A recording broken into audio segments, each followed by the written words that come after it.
చిత్తము యొక్క వృత్తులను నిరోధించుట మొత్తం యోగాభ్యాసానికి కావాల్సినటువంటి మొత్తం పరమావధి. ఇందులో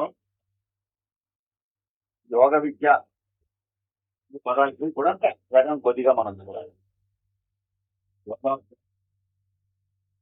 జీవితము యోగము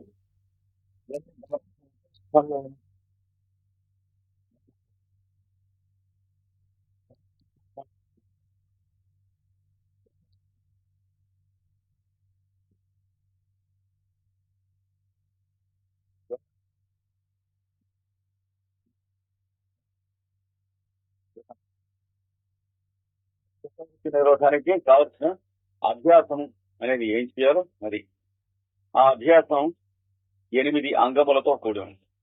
అది తర్వాత చెప్పబడుతుంది. యమము, నియమము, ఆసనము, ప్రాణాయామము, ప్రత్యాహారము, ధారణము, ధ్యానము, సమాధి. ఇందులో ఎక్కువ భాగం మన దినచర్య 24 గంటలు మనం జీవించే జీవిత వైఖరికి సంబంధించి ఉంటాయి తప్ప ఏదో కొంతసేపు మనం చేసేటువంటి ప్రాక్టీస్ కు సంబంధించి ఉండవు.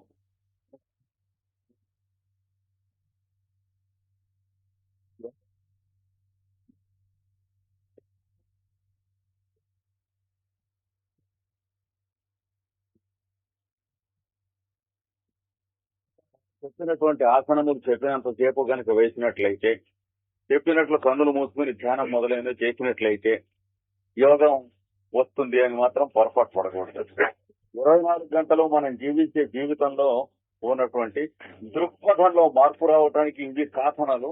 దృక్పథంలో మార్పు రావటం యోగ సాధన తప్ప ఇది ఆచరించడం, ఇవి ఆచరించాం మేము పూర్తిగా అని చెప్పి రసీదు చింపించి దీనికి ఫలితాలు ఉంటాయి అని అడిగితే యోగ సాధన ఏమి రిజల్ట్స్ పీస్ అని ఉండవు.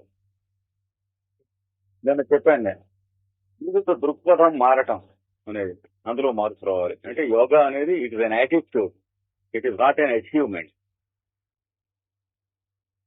మనం చేసే సాధనలన్నీ కూడా నువ్వు ప్రాక్టీస్ చేస్తావు. It is not a practice. యోగం అనేది యోగం కోసం చేసేటువంటి ప్రాక్టీసెస్ అన్ని కూడాను యోగ సిద్ధి కొరకు, అంటే యోగము అనే జీవితం మనకి సిద్ధించడం కోసం. కానీ ఇందులో ఏ ఒక్కటి కూడా యోగం కాదు.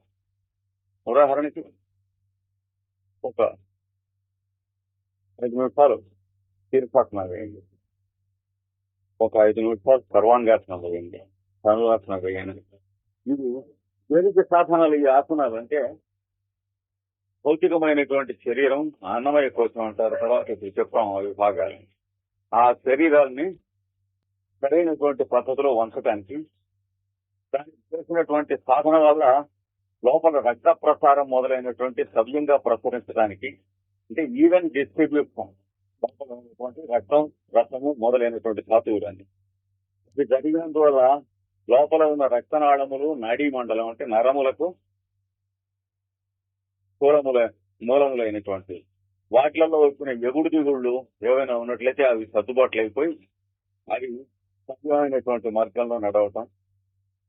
శరీరంలో ఉన్నటువంటి భౌతిక ద్రవ్యంలో దాంట్లోంచి అన్నమయ కోశంలో ఉన్నటువంటి శక్తి, ప్రాణం అనేటువంటిది సరైనటువంటి కనెక్షన్స్ ఇస్తే ఎలక్ట్రిక్ వైర్స్ లోంచి కరెంట్ ఎలా ఫ్లో అవుతుందో ఇంతవరకు మాత్రమే అనేటువంటి వాటి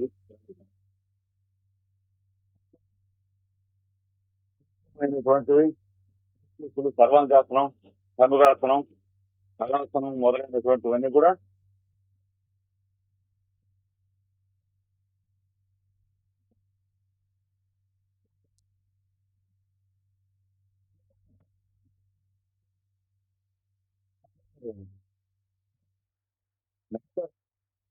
ఫోర్స్ అని మన శరీరంలో ఉన్నాయి.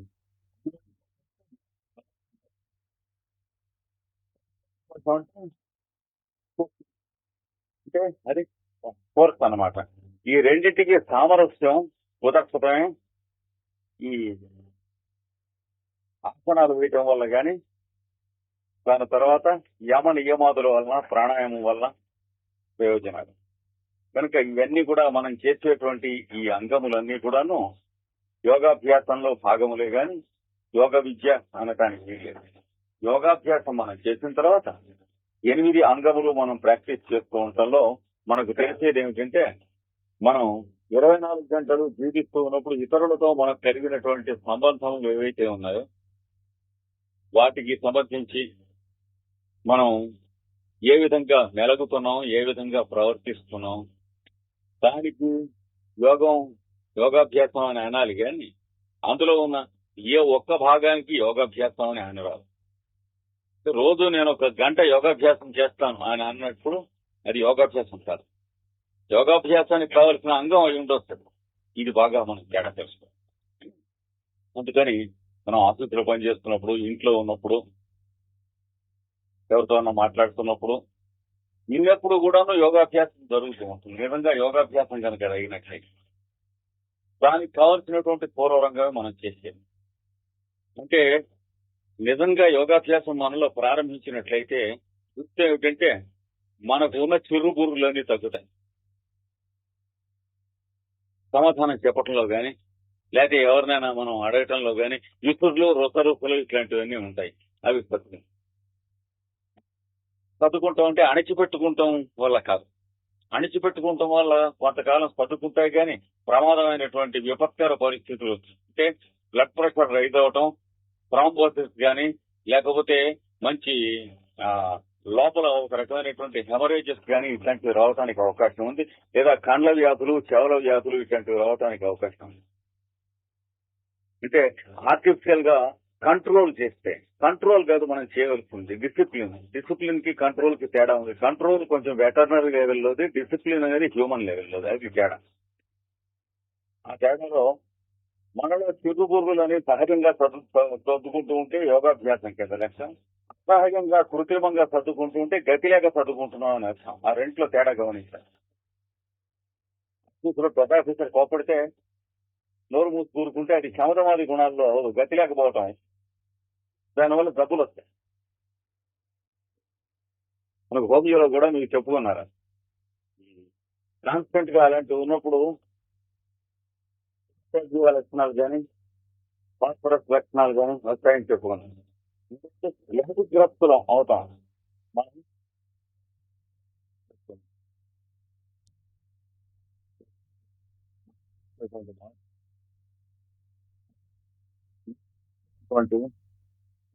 దీంట్లో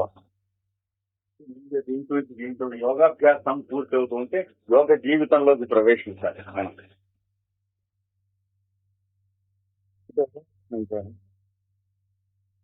ఇవాళ ఇప్పుడు మీ పూటకు మనకి ఏం కావాలి అనుకున్నప్పుడు ఓటు కావాలి, ప్రాక్టీస్ కావాలి. మనం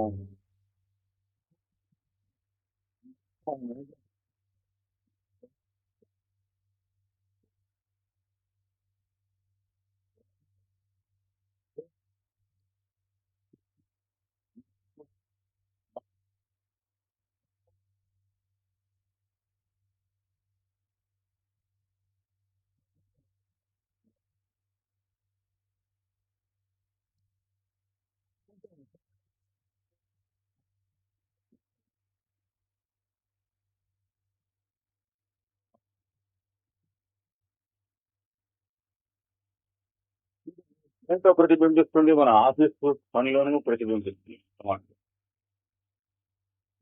మనం కూర్చున్నా, మనం ఏం చేయడానికి వెళ్ళి కూర్చున్నాం దాని సాధన సంపత్తి మొత్తం అగ్గిపుల్ల దగ్గర నుంచి కూడా మళ్ళీ మర్చిపోయానే అనేటువంటిది ఉండకుండా ఉండేటువంటి స్థితి రావాలి.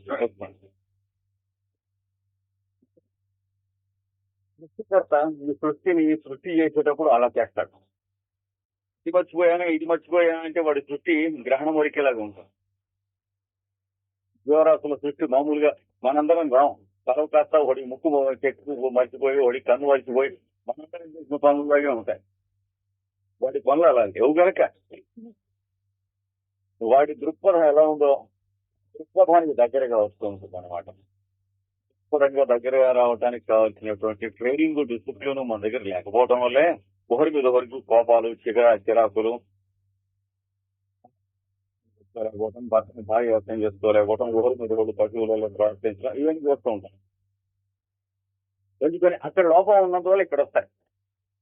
ఇంకా ఒకళ్ళ మీద ఒకళ్ళు చాలా టెన్షన్ మీద ఉంటాం. ఖరీదక్కర లేకుండా డబ్బులు కొనుక్కొచ్చుకుంటాం. ఏదైనా వస్తువులు కావాలంటే డబ్బులు పెట్టి కొనుక్కొచ్చుకోవాలి. ఇవి అక్కర్లేదు, అదనంగా కొనుక్కొచ్చుకుంటాం. ఇవన్నీ పోతాయి. తర్వాత మన వాళ్ళు చెబుతారు వర్షార్థమస్తౌ ప్రేటేత మాత. వర్షాకాలంలో కావాల్సిన వస్తువులకి మిగతా 8 మాసాలు ప్రయత్నం చేయండి. లేకపోతే ఏమవుతుంది, పచ్చికెక్కలు పొయ్యిలో పెట్టుకుంటాము, పొగ కళ్ళలోకి రావటము, చివరికి మరి బియ్యం లేకపోతే ముద్దైపోయినటువంటిదో పిండాకుడు అంటే అది తింటాం వస్తుంది. జీవితం అంతా అలాగే ఉంటాం. ఇవాళ కావాల్సినటువంటి పనికి దానికి నిన్న పని చేసుకోగలగటం అనేది రాదు.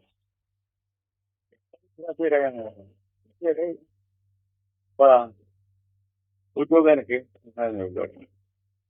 వెళ్ళి రాత్రి ఇక్కడికి వచ్చాను, ఇక్కడ ఫలానా ఉద్యోగానికి వచ్చాను, ఫలానా వారు మీకు తెలుసుట, తెలిసినా ఏం చేయలేం, అయిపోయింది టైం ఉంటుంది. మీరు నాకు తెలుసు అనుకోండి, మీ చేతిలో ఒక వస్తువు ఉంది, ఇప్పుడు మీ దగ్గర వస్తువు ఇప్పించుకుని ఎవరైనా నా దగ్గరికి వచ్చినా ఏం చేయాలి, అలా తడవులాటగా ఉంటుంది అనమాట జీవితంలో. అలాగే ఇంట్లో ఏమైనా వస్తువులు కొంచెం చెడిపోయినాయి అనుకోండి, ఆ లైట్ వెలగటం లేదు.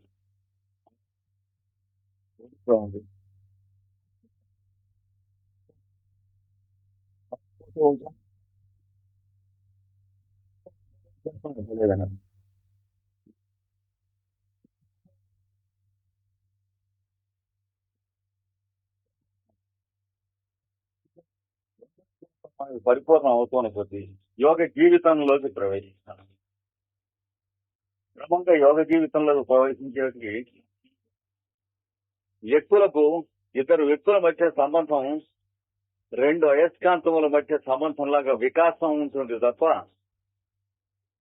రాంగ్ కనెక్షన్స్ ఇస్తే వచ్చినట్లు ఎలక్ట్రికల్ రాంగ్ కనెక్షన్స్ ఇస్తే వస్తాయి, ఫిలమెంట్లు బద్దలవుతాయి, తీగులు పోతాయి, అట్లా ఓళ్ళ మీద చిరుబుర్రులు చెటపట్లు ఆడుకుంటారు, ఇట్లాంటివి ఉండవు.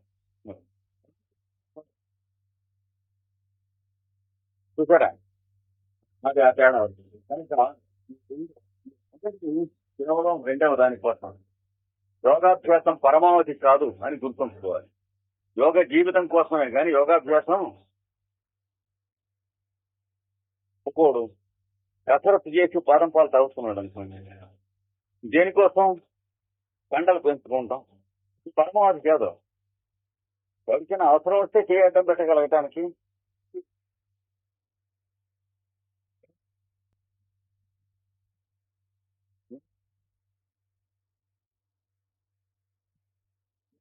పాలు తాగగలను చూడు, నేను ఎన్ని దండాలు చేయగలను చూడు అనేది పరమావధి కాదు. అది మీల్స్ని ఎండ కింద కూలిసుకోమని డిసైడ్ చేసుకోవాలి. కనుక యోగ జీవితం అనేది పరమావధి కానీ యోగాభ్యాసం పరమావధి కాదు. యోగాభ్యాసం వల్ల యోగ జీవితం వస్తుంది. యోగ జీవితం వల్ల ఏమవుతుంది, అంతర్యామిత్వంలో జీవితం వస్తుంది. అత్యధికంగా అంటే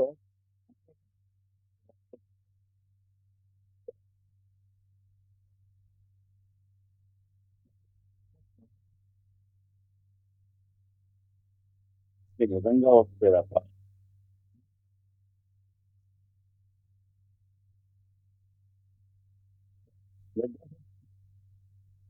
జీవితం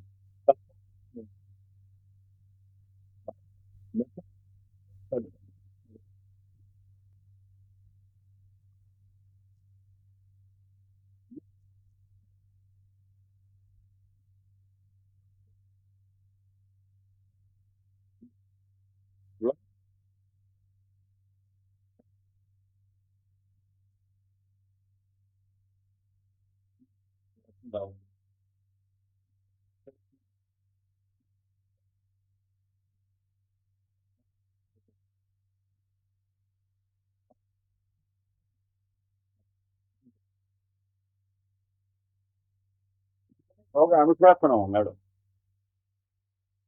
పతంజలి యోగ సూత్రాల్లో మొట్టమొదటి ఉన్నాడు, ఇది ఇన్స్ట్రక్షన్ ఇస్తున్నాడు, అనుశాసనం. ఇలా చేయండి అని నేను చెబుతాను, మీరు అలా చేయండి. భగవద్గీతలో చెప్పి అలా చేసిన తర్వాత మీ జీవితం ఎలా జీవించాలో అది కూడా ఇచ్చాడు. ఇటు చెట్టు చివరికి అన్నిటికంటే పరమావధి దాకా కూడా పరిచయ అనేది అక్కడ దాకా కూడా ఇచ్చారు.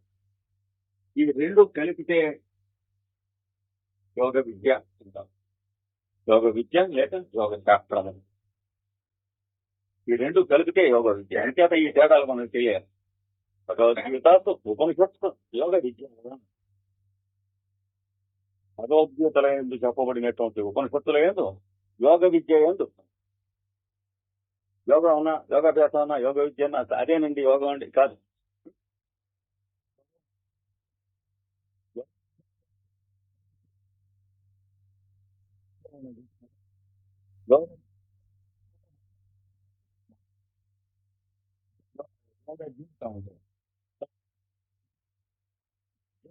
మీద ప్రతిబింబించడం అది యోగ జీవితం. ఈ రెండు కలిసినటువంటి దాంట్లో యోగ విద్య లేక యోగ శాస్త్రం అని అంటారు. ఇది పరిపూర్ణంగా మనకి నిద్రలో లేపినా ఎవడైనా తేడా లేవగలిగితే వాళ్ళు నిద్రలో లేకపోయినా మెడుకు రాకపోయినా కళ వచ్చినా కూడా అపభ్రంశంగా రాకుండా ఉండిన దాకా మార్పు వస్తే మనలో అంటే ఏమిటి ఇన్నర్ లేయర్స్ ఆఫ్ కాన్షియస్నెస్ అన్ని కూడా రెక్టిఫై అవ్వాలి. వాళ్ళు సబ్ కాన్షియస్ అంటారు తెలియండి చూడండి తెలియక ఈ సైకాలజీ వాళ్ళు ఆ లేయర్స్ అన్ని కూడా మార్పు రావాలి. వచ్చినప్పుడు కళ వచ్చినా పీడకల రాదు. ఇప్పుడు మేలుకొని ఉండగానే ఊహనోడు తిట్టుకుంటూ కొట్టుకుంటూ ఉన్నవాడికి కళ దాకా అక్కడ మేలుకొని ఉండగానే పీడకల జీవితం తప్పు. ఈ జీవితం ఏమిటి పీడ పడు పీడ అన్నట్టు కళ దాకా అక్కడ పీడ.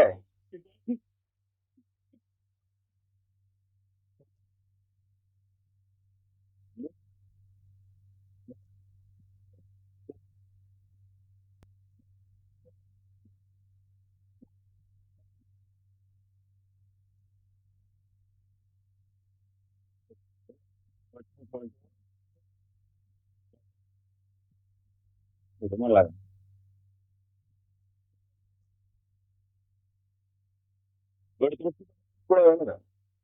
ఎందుకంటే తినేటప్పుడు అన్నం మీదకి వెడుతుంది వాడి దృష్టి, కూర్చేప్పుడు దాని మీదకి వెళ్ళదు. మన దృష్టి వేసినప్పుడు అన్నం మీదకి వెడుతుంది, అన్నం తింటూ ఉండగా పూర్తి విషయాలు జ్ఞాపకం వస్తాయి. ఫోన్ చేస్తూ ఉండగా ఇతర విషయాలు జ్ఞాపకం రావటం, ఇతర విషయాలు చేస్తూ ఉండగా భోజనం జ్ఞాపకం రావటం ఇవి నిశ్చితం. శాస్త్రంలో మనకి ధర్మశాస్త్రంలోకి వెళ్ళినట్లయితే ఏమని చెబుతాడు వాడు, మనస్సు అన్నం మీద లేనప్పుడు అన్నం తినొద్దు, గబ్బు చేస్తుంది. గబ్బులు ఎందుకు చేస్తాయంటే 1,00,000 కారణాలు మనం పెట్టుకుంటాం, వాడు చేసుకుంటాం. పూజయే దర్శనం నిత్యం. ఆహారాన్ని తినేటప్పుడు పూజ్యభావంతో ఉండండి. నా జాత్య ఏతడు అతుత్సయండి. తుత్స అంటే అసహ్యించుకుంటుంది. ఓహునోడు అసహ్యించుకుంటూ గాని తిట్టుకుంటూ గాని ఏడ్యంగా గాని ఏడుస్తూ గాని ఉసూరు మంటూ గాని తినకండి అన్నాడు. కాసేపు మానేయండి అన్నాడు ఆ మూడు పోయే వరకు. పూజితం హి అచనం నిత్యం వరం ఊర్జంచే ఏచ్చతి. పూజితమైనటువంటి పద్ధతిలో ఉన్న ఆహారం ఉన్నదే బలము ఊర్జము రెండింటినీ ఇస్తుంది. అంటే ఫుడ్ లో ఉన్న మెటీరియల్ కాకుండా దాని ఛార్జ్ ఇవ్వకుండా, అంటే వైర్స్ కనెక్షన్ చేయటం కాకుండా దాంట్లో కరెంట్ ఫ్లో అవ్వాలి అన్నట్లుగా అన్నంలోంచి మనకు రావాల్సింది ఇంకొకటి ఉంది, అన్నం కాదు. దానికోసం అన్నం మనం తినేట్టుగా చేయటం కోసం వృత్తి, కానీ మామూలుగా మనకు తెలిసింది రుచి కోసం అన్నం అని. ఈ మార్పులన్నీ రావాలి. అపూజితంతు తద్భుక్తం ఉపయోర్ నాశయోదితం. అంటే పూజ్యభావం లేకుండా భోజనం చేసినప్పుడు బలము ఊర్జము రెండును కూడా నశింపజేస్తుంది నువ్వు తిన్నటువంటి ఆహారం. అంటే ఓడినోడు తిట్టుకుంటూనో కొట్టుకుంటూనో వాడే ఉన్న తిడుతూనో వాడి సంగతి చూస్తాను వాడు ఎంత చూస్తాను అని అంటూనో చేసిన భోజనం ప్రతిదీ కూడా తప్పు చేస్తుంది జాగ్రత్త ఉంటుంది. అంటే ఏవి సర్దుబాటు చేసుకోవాలో యోగాభ్యాసం చేసేటప్పుడు ఇవి ఇలాగే ఉండంగానే మనం ముక్కు మూసుకుంటాం, ఓం భూము అంటాం, యోగాభ్యాసం చేయటం, గాలి పీల్చి దంపట్టి ప్రాణాయామం చేయడం ఇట్లాంటివి చేసినప్పుడు ఏమవుతుందంటే మనస్సుకి ఒక రకమైనటువంటి శక్తి సంక్రమిస్తుంది. శక్తి సంక్రమించినప్పుడు మనం చెడ్డ పని చేస్తే అది ఎక్కువ చెడ్డగా మన మీద పనిచేస్తుంది విత్తేప్పటికన్నా. మంచి పని చేస్తే ఎక్కువ మంచిగా పనిచేస్తుంది. కత్తి పదును పెడితే కూరగాయ చాలా తొందరగా తరుగుతుంది, దాని కింద వేలుపడ్డా తొందరగా తెలుస్తుంది. ఆ మార్పు మనలో వస్తుంది. అంటే మనం ఎప్పుడైతే మిస్బిహేవ్ చేసామో అది వరకు మిస్బిహేవ్ చేసిన కన్నా ఎక్కువ దుష్ఫలితాలు యోగాభ్యాసం. ఇది వీళ్ళు నెత్తడిచింది అది ఇది అంటూ ఉంటారు. నెత్తికి అడవదు. అయితే ఏమిటంటే కత్తి బండ కత్తి కాస్త పదును కత్తి చేస్తున్నాం కనుక ఒళ్ళు దగ్గర పెట్టుకొని వాడుకోవాలి. ఈ మనస్సుని ఇంద్రియాలని ఇదివరకు కన్నా పదన అవుతాయి. పదును అయినప్పుడు ఏం చేయాలి, దాని కింద వేలెట్టకూడదు. వాడుకునేటప్పుడు ఒళ్ళు దగ్గర పెట్టుకోవాలనే పరిస్థితి రావాలి. కనుక ఇది యోగము, యోగ విద్య, యోగ శాస్త్రము అనేదాన్ని ఈ రెండు కలిపి అర్థం చేసుకోవాలి. చిత్తవృత్తి నిరోధానికి మార్గం చూస్తున్నారు 3వ సూత్రం దగ్గర నుంచి. ఎందుకు చిత్తవృత్తి నిరోధం, లేకపోతే ఏమి, ఈ సందేహాలు వాడు తీరుస్తూ వెళ్ళాలి కదా. సూత్రాలు రాసినటువంటి వాడు తీరుస్తూ వెళ్ళాలి. సూత్రం అంటే ఏమిటి, చాలా చిన్నదిగా ఉండాలి రాసింది, అల్పాక్షరం, అసందిగ్ధం, మన సందేహాలు మెచ్చకూడదు. ఇలాంటి చిల్ల మధ్య వస్తూ ఉంటాయి బుర్రలో లిటిగేషన్లే. చిత్తవృత్తి నిరోధం అన్నాడు. చిత్తవృత్తి నిరోధం లేకపోతే ఏమి, లేకపోతే ఏమో చదువుతున్నాడు. ఇక్కడ ఉంటే ఏమో చెప్పి, లేకపోతే ఏమో చదువుతున్నాడు.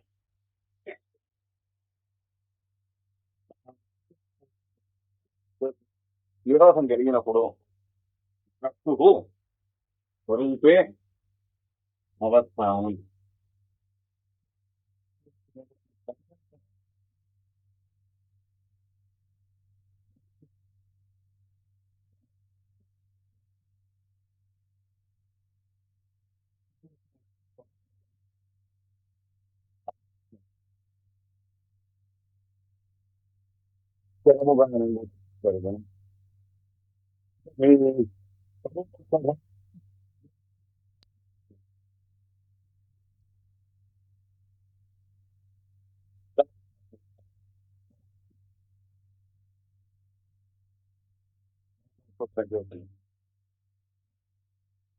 సారూప్యం ఇతరత్ర.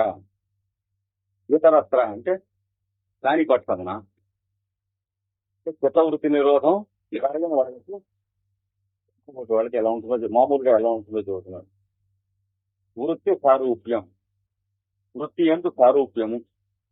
ఇందాక చిత్తవృత్తి అని చెప్పాడు కదా, దాని ఎందు సారూప్యము అంటే దాని రూపమునకు సమానమైన రూపము. సారూప్యం అంటే అంటే ఏమిటో ఇప్పుడు చెప్తున్నాను. చిత్తవృత్తి వచ్చిన వాడికేమో తన రూపంలో తాను ఉంటాడు. నిరోధం వచ్చినాడు. చిత్తవృత్తి నిరోధం చేతగాని వాడు వృత్తి ఎక్కడ వర్తిస్తున్నదో చిత్తం దానికి సమానమైన రూపంతో ఉంటాడు, తన రూపంతో ఉంటాడు. చెబుతున్నాడు.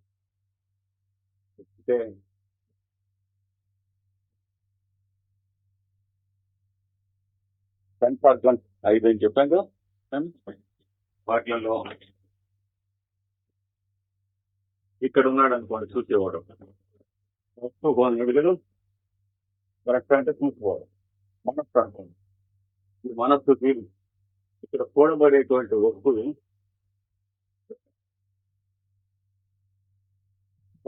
మనస్సు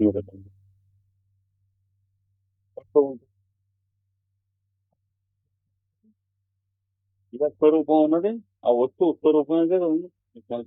ఒకటి చూస్తే ఇంకో స్వరూపం కాదుగా. బాగుంది.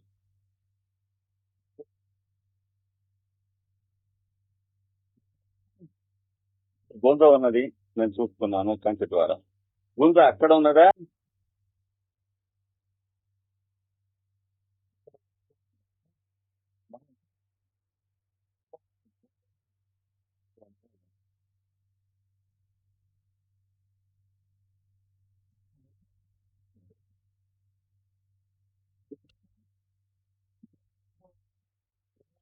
వచ్చి లోపల మనస్సు ఎటువంటి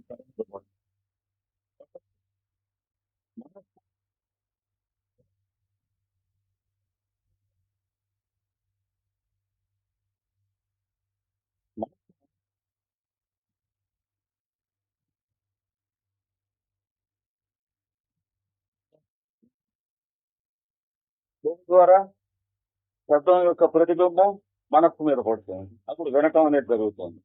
అప్పుడు మనస్సు శబ్దంగా ఉంటుందా, మనస్సుగా ఉంటుంది.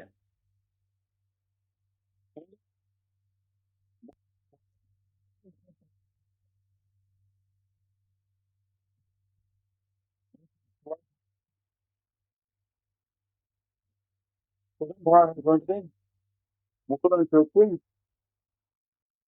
మనస్సు మీద ప్రతిబింబిస్తుంది. ప్రతిబింబిస్తే మనం వాసన చూస్తున్నాం, మన వాసన వస్తుంది కంట. అప్పుడు మనస్సు వాసనగా ఉంటుందా, మనస్సుగా ఉంటుంది? వాసనగా. అలాగే నాలుక మీద ఏదైనా వస్తువు పెట్టుకున్నప్పుడు నాలుక అనే ఇంద్రియాన్ని పనిచేసి అది మనస్సు మీద ప్రతిబింబించినప్పుడు బలమైన వస్తువు రుచిగా ఉన్నది. నాలుక మీద వస్తుందనే ఇది పంచదార అన్నా, లేదా ఇది మిరపకాయ అన్నా. అప్పుడు మనస్సు పంచదారగా ఉన్నది కానీ మనస్సుగా లేదు. అంటే ఏ ఇంద్రియ ప్రవృత్తి మనస్సు మీద పడుతూ ఉందో, మనస్సు భాషలో చెప్పాలంటే సినిమా తెరగా ఉండదండి, సినిమాగా ఉంటుంది. కానీ ఏ సినిమా వేస్తే ఆ సినిమాగా ఉంటుంది, ఆ కాసేపు ఉన్న తెర. ట్రాజడీ వేస్తే ట్రాజడీగా ఉంటుంది, కామెడీ వేస్తే కామెడీగా ఉంటుంది, కత్తి యుద్ధం వేస్తే కత్తి యుద్ధంగా ఉంటుంది, పటాభిషేకం వేస్తే పటాభిషేకంగా ఉంటుంది. అంతే కదా మరి. కానీ తెరగా ఎప్పుడు ఉంటుంది? సినిమా ఆత్మనిషం. కనుక ఇది చేత అయిన వాడికి మనస్సుగా ఉండటం అనే సాధ్యం కాదు. కనుక తానుగా ఉండటం, మనస్సు కంటే వెనక మనం ఉన్నాం, అది తెలియాలి కలిగా. చాలా మంది మనం మనస్సుగానే ఉంటున్నాం చాలా కాలం. అలా కాకుండా మనంగా ఉండటం తెలియాలి. ఇక్కడ కొంచెం వెనక్కి తీసుకెళ్తారు నెక్స్ట్ స్టెప్. అందుకని స్వరూపే అంటే తన యొక్క రూపం అవస్థానం. అప్పుడు మనలో ఏమేమి మెకానిజం ఉన్నదో అది తెలియాలి. తెలుసుకోవాలంటే సైన్స్ పుస్తకాలు మనం చదువుకున్నందువల్ల కానీ, లేదా బొమ్మలు చూసినందువల్ల కానీ ఏమి తెలియదు. అంటే కంట్లో బొమ్మ ఎలా పడుతుంది అని అడిగితే ఫిజిక్స్ లో లైట్ ఎక్స్పెరిమెంట్ లో ఏం పెడతారు? ఇక్కడ ఆబ్జెక్ట్ ఉంటుంది, లెన్స్ ఉంటుంది, ఇలా ఫోకస్ ఉంటుంది, అందులోంచి ఇంకోటి వెళ్తే ఈ రెండు ఇక్కడ కలిస్తే ఇక్కడ తెర మీద ఇమేజ్ పడుతుంది అని చెప్పాడు. వాడు చెప్పిన థియరీ దగ్గర కరెక్టే కానీ మన కంటికి బొమ్మ ఎందుకు కనిపిస్తుంది అనేది వాడు చెప్పగలిగినటువంటిది కాదు ఈ రోజు వరకు. ఫిజిక్స్ లో ఆప్టిక్స్ ఎవడు చెప్పుకుంది కాదు, చెప్తానికి వీల్లేదు. కంటికి కనిపించేదే తప్ప అది ఇంకోటి చెప్పగలిగేది కానీ ఏ శాస్త్రం వివరించగలిగేది కానీ. కనిపించడం అనగానేమి అన్నదానికి ఆన్సర్ ఎవడన్నా ఇవ్వగలిగితే వాడు సృష్టిలో మనం అంతా వెళ్ళిపోవచ్చు. అలాగే వినిపించడం అనగానేమి, ఇప్పుడు దీని బరువు ఎంత అంటే మనం ఫిజిక్స్ లో చాలా ఈజీగా చెప్పచ్చు, స్టాటిక్స్ లో. తర్వాత దీని వాల్యూమ్ ఎంత చెప్పచ్చు, రేకిపోయే వాల్యూమ్ ఎంత, ఇవన్నీ మనకు చాలా ఎక్కాలి. కొట్టిన పిండి అంటారే, కొట్టని పిండి కూడా. దీని రంగు ఏమిటి బాగుంది, దీనికి రాసినటువంటి వార్నిష్ లో ఉన్నటువంటి కెమికల్ కాంబినేషన్ ఏమిటి ఈజీగా పెట్టచ్చు. ఇది నూనెకి సంబంధించింది, ఆ గొర్రె ఎట్టిది, అవన్నీ అన్ని చెప్పవచ్చు. పై నుంచి వదిలిపెడితే కిందికి పడుతూ ఉంటే ఎట్లా ఇనీషియల్ వెలాసిటీ 0 దగ్గర నుంచి పర్సెకండ్ దిగుతుంది. ఇవన్నీ కూడా ఎలా చెప్పచ్చు బట్టి పడితే ఈ డైనమిక్స్ ఇవన్నీ. ఇవి బట్టి పట్టే విద్యలు తప్ప ఇవి విద్యలు కాదు. చుట్టూ గ్రావిటీ అనేది బియ్యలు ఆడుతున్నాడు.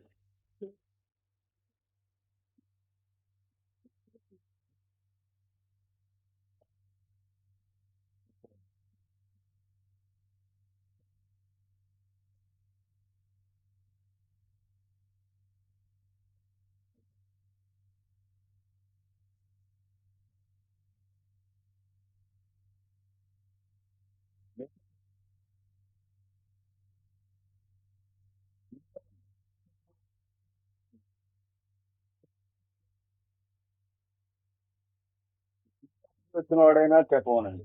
జువాలజీ, బాటనీ, ఏ ఆలజీ కానీ ఏ యుద్ధం కానీ నొప్పి అనగానే అది ఎందుకు కలుగును? ఎంబీబీఎస్ అంతా అయిపోయి house surgeon, out house surgeon, ఇవన్నీ కూడా అయిపోయిన తర్వాత